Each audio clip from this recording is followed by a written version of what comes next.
Kama wewe ni dereva wa abiria na kushauri unafaa kuokoka. Kwa sababu gani? Kuna yule mtu ametoka Mombasa anakuja Nairobi na mchawi wake ashamuona ametoka na akakoroga mambo yake, akasema yule mtu hatafika Nairobi. Yule mwenyewe ambaye amerogwa, yeye mwenyewe hajui, hana habari kama asharogwa. Alafu yeye mwenyewe hajaokoka. Wajua? Kwa hivyo maisha yake iko mikononi mwako. Kwa hivyo kama wewe dereva utakuwa uko sawa na Mungu, ili ajali haitafanyika kwa sababu yako.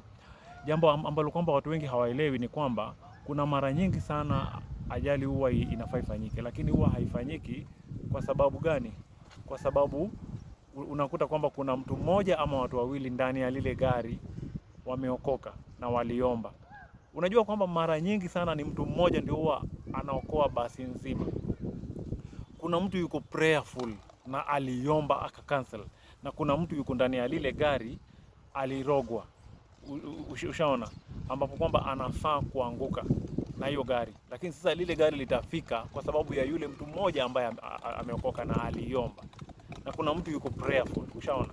Sasa wewe dereva, ile siku utasafiri na watu ambao wote ni wakafiri, alafu kuna mmoja ama wengine wao wamesharogwa, hiyo ndio siku ajali huwa inafanyika. Ushaona? Kwa hivyo dereva mwenyewe kama waendesha gari la abiria, unafaa kuwa karibu na Mungu, unafaa kuwa unaomba, unapoondoka unaombea safari kila siku na unakuwa karibu na Mungu. Sawa sawa? Ushauri mzuri sana.